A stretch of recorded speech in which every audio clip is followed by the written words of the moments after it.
বিএনপির ভারপ্রাপ্ত চেয়ারম্যান তারেক রহমান বলেছেন, 25 তারিখে ইনশাআল্লাহ আপনাদের দোয়ায় আল্লাহর রহমতে আমি দেশে ফিরে যাব।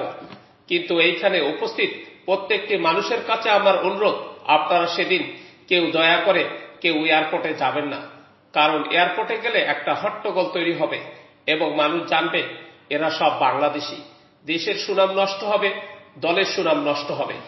মঙ্গলবার 16 ডিসেম্বর লন্ডনে যুক্তরাজ্য বিএনপি আয়োজিত বিজয় দিবস উপলক্ষে এক আলোচনা সভায় দেয়া বক্তব্যে তিনি এসব কথা বলেন। তারেক রহমান বলেন, প্রিয় ভাই ও বোনেরা, আপনাদের সাথে আমি দীর্ঘ 18 বছর ছিলাম। এই দীর্ঘ সময়ে বিভিন্ন অনুষ্ঠানে বহু মানুষের সাথে দেখা হয়েছে। আপনাদের সাথে বহু স্মৃতি রয়ে গিয়েছে। আপনাদের সাথে বহু দুঃখ কষ্ট শেয়ার করেছি। বিএনপির ভারপ্রাপ্ত চেয়ারম্যান বলেন, যারা সেদিন এয়ারপোর্টে যাবেন না, আমার আজকের এই অনুরোধ যারা রাখবেন আমি ধরে নেব তারা দল এবং সর্বোপরি দেশের স্বার্থে সম্মানের প্রতি মর্যাদা রাখবেন। আর আমার মানা করা সত্ত্বেও যারা যাবেন আমি ধরে নিতে বাধ্য হব তারা ব্যক্তিগত স্বার্থের জন্য সেখানে গিয়েছেন। এখন আমি আমার বক্তব্য শেষ করব, তবে বক্তব্য শেষ করার আগে এবং ভিডিওটি দেখানোর আগে আপনাদের সকলকে আমি একটি বিনীত অনুরোধ করতে চাই। করব সত্যি? আচ্ছা, কি সেই বিনীত অনুরোধ? প্রিয় ভাই বোনেরা, আপনাদের সাথে আমি 18 বছর ছিলাম। বিভিন্ন সময়ে বিভিন্ন অনুষ্ঠানে অনেক মানুষের সাথে দেখা হয়েছে।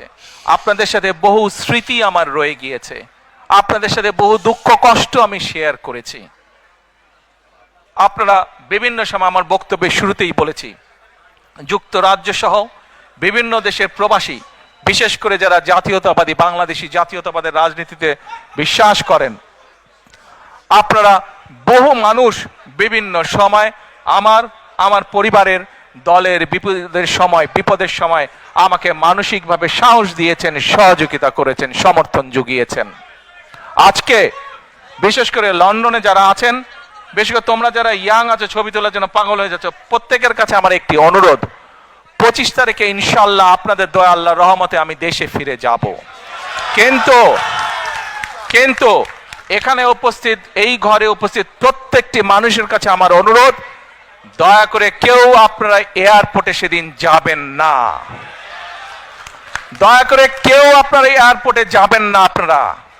কারণ এয়ারপোর্টে গেলে একটি হট্টগোল তৈরি হবে এবং মানুষ জানবে যে এরা সব বাংলাদেশি এবং দেশের সুনাম নষ্ট হবে, দলের সুনাম নষ্ট হবে। যারা এয়ারপোর্টে যাবেন না, যারা সেদিন এয়ারপোর্টে যাবেন না, আমার আজকের এই অনুরোধ যারা রাখবেন, আমি ধরে নিব তারা দল এবং সর্বোপরি দেশের সম্মানের প্রতি মর্যাদা রাখবেন। আর আমার মানা করা সত্ত্বেও, আমার অনুরোধ করার পরেও যারা যাবেন, আমি ধরে নিতে বাধ্য হব যারা ব্যক্তিগত স্বার্থের জন্য সেখানে গিয়েছেন। কাজেই আপনাদের কাছে বিনীত অনুরোধ রেখে আমার বক্তব্য শেষ করছি। সেই 1.5 মিনিটের ভিডিওটির দেখার অনুরোধ করছি। প্রিয় ভাই বোনেরা, সকলের কাছে দোয়া চেয়ে যাচ্ছি, আপনারা দয়া করে দোয়া করবেন, দেশনেত্রী খালেদা জিয়ার জন্য দোয়া করবেন। আপনাদের সামনে যে পরিকল্পনা তুলে ধরেছি, আল্লাহ যাতে আমাকে তৌফিক দেন দেশ এবং দেশের মানুষের জন্য সেই কাজগুলো যাতে সম্পূর্ণ করতে পারি। আল্লাহ হাফেজ। বাংলাদেশ জিন্দাবাদ, বাংলাদেশ জাতীয়তাবাদী দল জিন্দাবাদ। আসসালামু আলাইকুম।